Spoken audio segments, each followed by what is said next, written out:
السلام عليكم. في هذا الفيديو غادي نشرحوا الكابل سوبل من شركة انجيل. هذا الكابل فيه ثلاثة ديال الأجزاء رئيسية. أولا النحاس اللي كينقل لنا التيار الكهربائي. ثانيا العازل اللي كيغطي كل كابل بوحدو باش يمنع الالتماس ويحمي من الصدمات.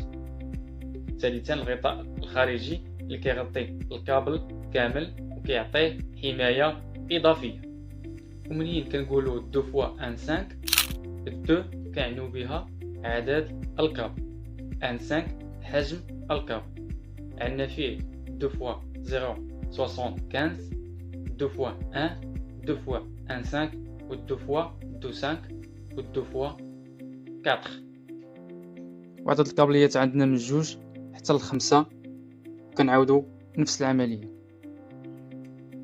نتمنى الشرح يكون واضح ومفهوم. ما تنساوناش دائما بالاشتراك في القناة وسبسكرايب باش ديما ان شاء الله يوصلك الجديد.